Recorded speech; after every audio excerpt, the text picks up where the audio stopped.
Hello, this is Wmpyr here to talk to you guys today about brass knuckles. And this one in particular is from, if you guys can see, from Sanity Jewelry. And Sanity Jewelry specializes in brass knuckles, knives, and biker accessories. So when you think about brass knuckles, I think typically people associate this stuff with the mob, the mafia used this back in the day, also biker gangs, and also street fighting, right? That street fighters would carry something like this. For me personally, it was kind of different. The first time that I had heard of this was from the wacky and wild world of professional wrestling. I can't remember if it was either a manga, so a Japanese comic book, or if I saw it on TV, but professional wrestlers would hide brass knuckles in their tights and they would take them out behind the referee's back and use them and then quickly tuck them away. A lot of times they weren't this fancy. They looked like they were more homemade looking.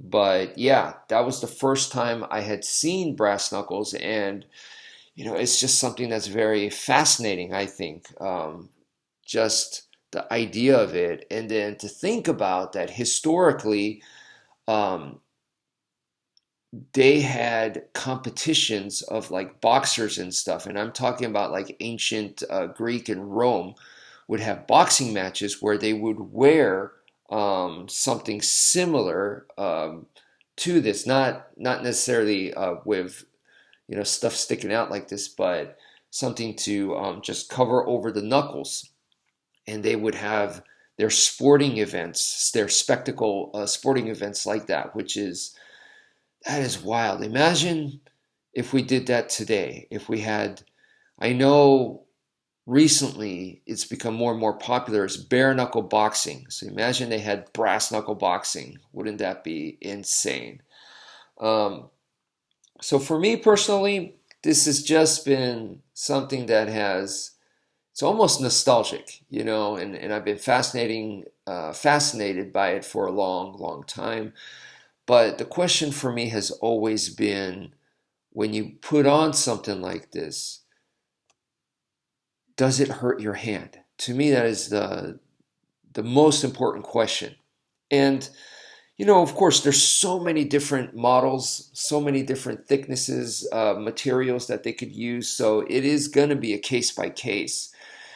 And I have done many years ago for you guys. I have introduced to you guys knuckle tools, and that knuckle tools is single knuckle duster keychain accessory, and I always thought that was brilliant, and I focus more on that rather than brass knuckles. But in this video, I want to be talking about this, and I want to kind of like go back to the roots, the origins for me, which is brass knuckles. Knuckle tools for me is like the evolution of this, and please check out some of those videos.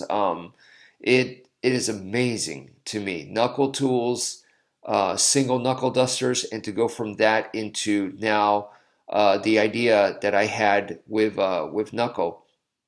Norman was to actually Norman from Knuckle Tools was to combine that and a knife to go into improvised karambit stuff. So that's like the furthest evolution that I've got. And then from there, changing the blade shape into something more basic and primitive.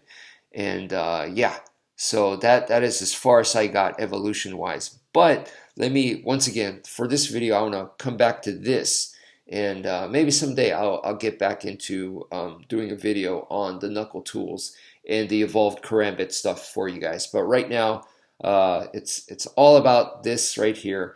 Yeah, this one in particular, you can see it has like these very, very awesome design with the skulls on there. And the other side is just flat. It's like a flat ground, and I like that. I actually like the aesthetics of both.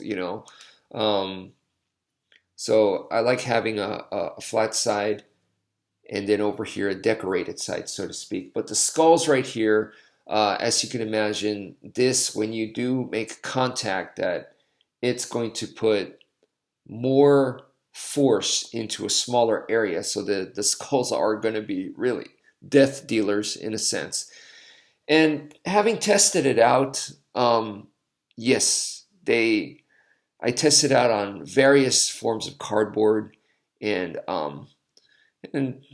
just against myself, it really digs in, even in the meaty areas. Of course, the bony areas is super hurts, but like the meaty areas, oh, it really, really digs in. Just as you would imagine, it is brutal for sure, without a doubt.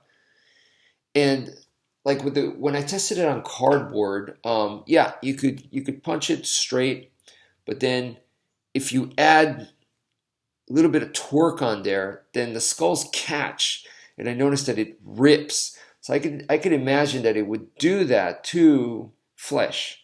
So if you add in some torque, then it's gonna be cutting and ripping essentially. Very, very brutal stuff. Overall, I have to say that this was pretty freaking comfortable. They say hold it here, more on the don't put it all the way in, right? I did it all the way in, and trying it different ways, because when you hold it all the way in, it creates hot spots, and when you hold it this way, it's less, maybe it's more comfortable on the hand there. But I could tell you this was one of the more comfortable ones that I have tried. And like I said, it is a case by case kind of thing. And also, you may have a different opinion. Now, did I feel hot spots? Now, I tried all kinds of different angles, punching it different ways, not just punching straight, but doing more like hook stuff and also snapping type punches. So I tried all these different ways, trying to look for that hot spot. And were they there? Yes, they were. Especially when the skulls caught, I could feel, depending on how much it caught, you could start to feel some hot spots between the fingers there. But overall, I had to say this was pretty freaking comfortable. Um, but yeah, that is always something you got to think about when using brass knuckles. Hopefully for demonstration purposes, like you just um, get some water bottles or something, and you test it out on stuff like that. Never on a person. If you use this in a street fight or something, I mean, yeah, you're going to jail, and you should. Um, Now, as far as like how much damage this will do, it'll do a tremendous amount of damage, is my guess. My, should I say, educated guess.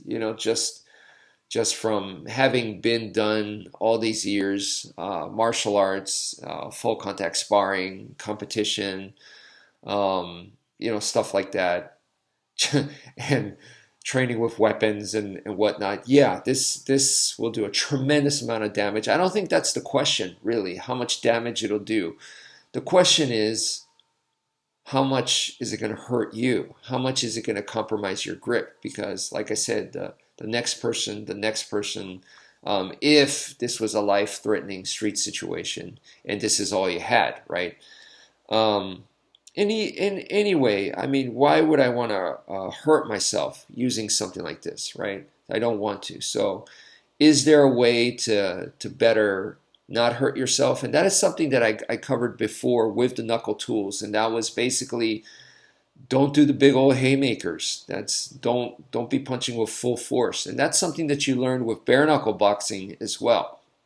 So to me, this is along those lines, and you really don't need to, because this is an enhancer. It will enhance your hand, your fist, big time. So anyway, once again, it's just a fascinating weapon, and I just wanted to talk about it a little bit. So that's it for now.